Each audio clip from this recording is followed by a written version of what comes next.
सभी को सादर जय जिनेन्द्र। कल हमने कहानी में सुना कि राजा पवन युद्ध की ओर निकल पड़ते हैं, तो उन्होंने अपना पहला पड़ाव मानसरोवर के पास डाला। पवन कुमार मानसरोवर की सुंदरता का अवलोकन करने निकल पड़ते हैं।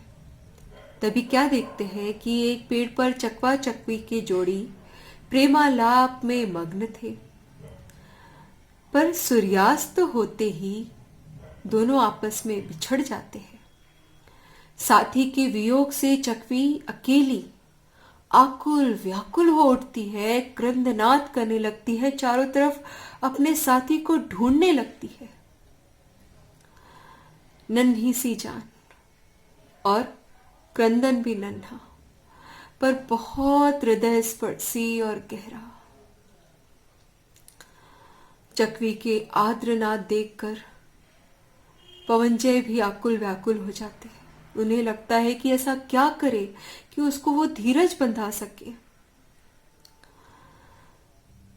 उस परिताप में संतप्त पवनजय के अपराधी हृदय को अचानक ही विरह अंजना की पीड़ा का स्मरण हो जाता है और उनकी आंखों से झर झर आंसू बहने लगते हैं। विचार करते, अहो, मेरे जरा सी अहम की फांस के कारण मुझसे क्या अनर्थ हो गया। मैं कोमल अंजना के कोमल मन को, उसके समर्पण मन को पढ़ भी ना सका। स्वयं की कमजोरी से हुए इस अहंकार रूपी प्रवृत्ति के कारण,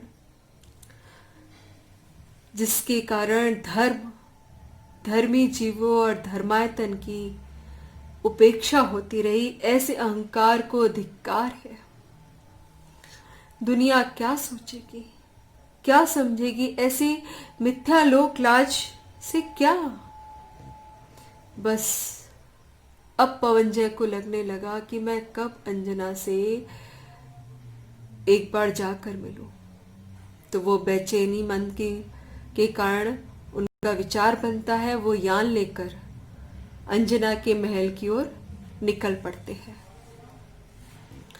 रत्नकूट प्रसाद में अपना यान उतारते हैं। जैसे ही कमरे की कक्ष की ओर आगे बढ़ते हैं तो क्या देखते हैं कि इस कक्ष में सारा विलास का सामान एक दीवार के सहारे टिका पड़ा हुआ है, ऐसे बेकार। सामने कुछ है तो एक पाषाण का तख्त और उस पर बिछी शीतल पाटी, सिरहाने के लिए भी कुछ नहीं। सारा वैभव सिमट कर दीवारों के सहारे पर तख्त पड़ा है, सारे मणिदीप निरर्थक और अनावश्यक से। वह देखकर उनका मन तो बिल्कुल पत्थर सा हो गया, थर थर कांपने लगे। तभी उनके कांपते पैरों को अंजना ने अपने कर पल्लव से छुआ।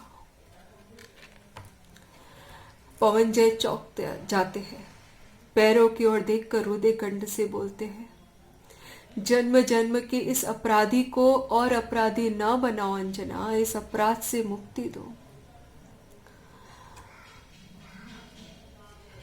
22 वर्ष पूर्व मानसरोवर के तट पर सब कुछ ठीक ऐसे ही तो था। तुम्हारे हृदय की करुणा, कोमलता, वात्सल्य, विनम्रता को मैं पढ़ ना पाया। मेरे आंखों पे अहंकार की ऐसी धूल जम गई थी कि मैं तुम्हारे कोमल हृदय को समझ ही नहीं पाया, तुम्हें पहचान ही नहीं पाया।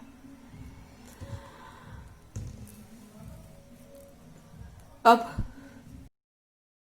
क्या मैं उस लायक भी नहीं बचा कि अपने दोषों का पश्चाताप कर सकूं। यह सुनकर अंजना गंभीर हो गई और फिर क्या कहती है अंजना, ध्यान से सुनिएगा।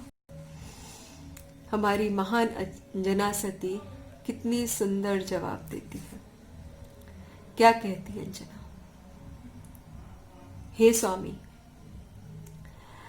मैंने ही पूर्व भाव में निर्दोष परमात्मा की विराधना करी थी, उनके दोष को देखा था, उसका फल तो मुझे भुगतना ही पड़ेगा।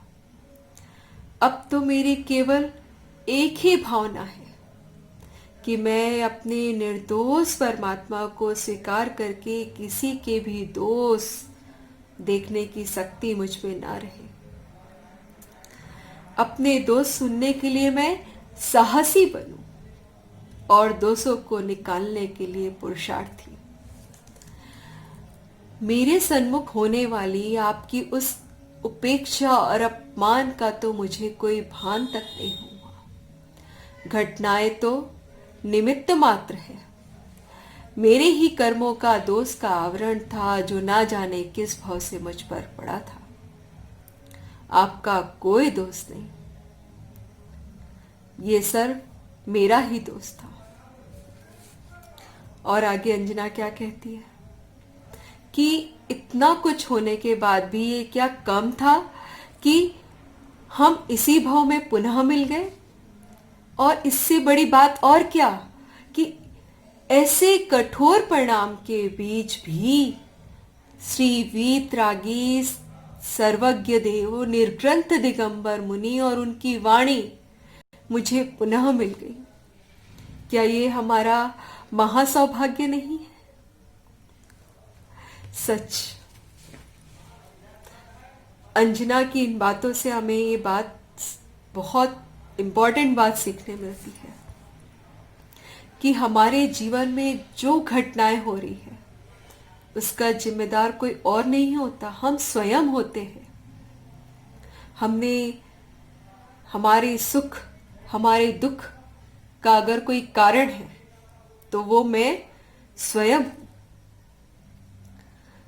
दूसरों का दोष नहीं देखना चाहिए। जैसे मैंने कर्म में बांधे हैं पूर्व में, तो वैसे ही उदय में आएंगे। किसी का कोई दोष नहीं। हम निरंतर, हमारे जीवन में जरा सी उठापटक होती है, हम दूसरों का दोष देखना शुरू कर देते हैं, आकुल व्याकुल होते हैं और नए कर्म बांधने लगते हैं। अगर हमें ये बात समझ में आ गए कि मेरे सुख और मेरे दुख का कारण मैं स्वयं हूं, मुझको मेरे अलावा कोई दुखी नहीं कर सकता, मुझको मेरे अलावा कोई सुखी नहीं कर सकता, ये समझती ही कितनी शांति आ जाएगी। तो हम सब भी अंजना सती की इस कहानी से बात सीखे कि कभी किसी दूसरों का दोष ना देखे, निरंतर अपना दोष देखे, अपने दोष को निकालने का पुरुषार्थ करे। अब आगे और उनके बीच क्या चर्चा होती है अगली कहानी में। तब तक के लिए सबको जय जिनेंद्र।